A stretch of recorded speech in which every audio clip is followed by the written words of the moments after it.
D'abord, l'économie. Bonsoir Tatiana Mosso. Bonsoir. Les crypto-monnaies sont à la mode et l'Afrique s'y met. Elle aussi, les initiatives se multiplient, du Sénégal à l'Afrique du Sud, en passant par le Nigeria, des démarches individuelles ou de grandes entreprises. Toutes démarches où on tente d'établir cette monnaie numérique sur le continent. Alors d'abord, Tatiana, la première question, qu'est-ce que la crypto-monnaie ?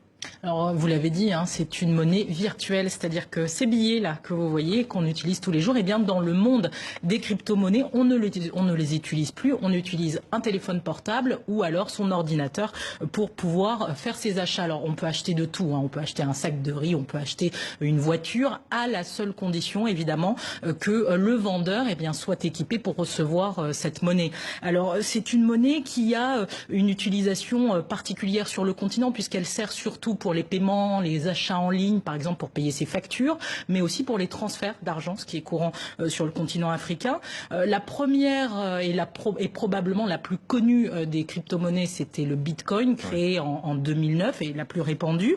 La crypto-monnaie, c'est une monnaie particulière en ça qu'elle n'est pas rattachée à une banque centrale comme le CFA l'est à la BEAC ou à la BCAO.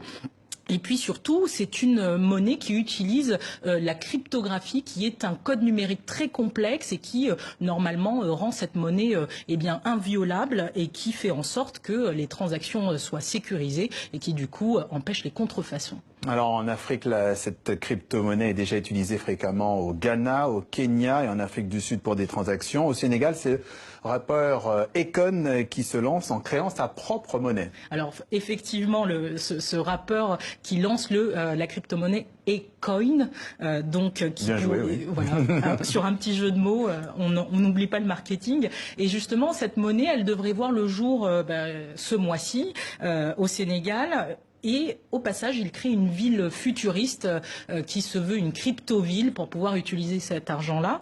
Et cette monnaie, il veut qu'elle soit, rien que ça, le sauveur de l'Afrique. Et il aimerait que d'ici décembre 2018, eh bien, que tout le monde puisse utiliser ça via une application sur son téléphone portable. Alors c'est très ambitieux, mais comment les institutions bancaires perçoivent-elles ou réagissent-elles à ces initiatives? Alors sans surprise, elles sont plutôt dans l'incompréhension et puis très inquiètes aussi de cette arrivée, parce que ces crypto-monnaies, eh bien, elles empiètent sur le rôle des banques centrales. On se souvient de l'exemple de Orange Money en mars 2017 au Sénégal. Orange Money qui s'est vu tout simplement suspendre ses transactions internationales par la BCAO.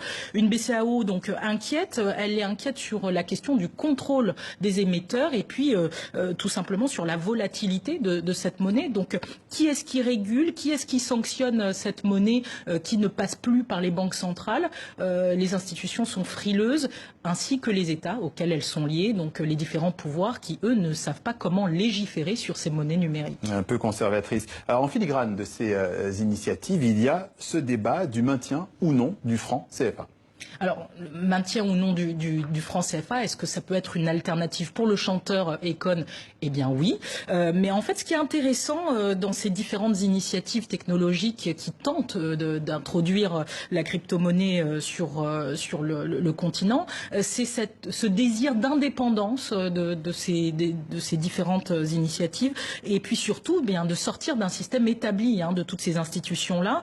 Et de ce côté-là, l'indépendance, elle n'est pas accessible à tout le monde. C'est-à-dire que s'il n'y a pas Internet et si on n'a pas l'outil numérique, on reste sur le banc de touche, alors que ce soit l'Ubuntu Money qui vient de se lancer en Côte d'Ivoire au mois de juin, qui a une vocation très éthique et sociale, ou encore le Bitcoin qui est très utilisé au Nigeria, ou alors on va choisir un exemple qui n'a pas marché du tout, le ICFA qui avait été annoncé en janvier 2017 et qui finalement n'a jamais vu le jour. Bref, toutes ces initiatives, elles participent aujourd'hui au débat pour une démocratisation de la monnaie et surtout, elles participent au débat, à la réflexion sur le questionnement de l'efficacité du dispositif monétaire ainsi que l'efficacité, le taux de bancarisation qui est faible en Afrique et évidemment l'accès au crédit. La crypto-monnaie décryptée par Tatiana Mosso. Merci à vous et donc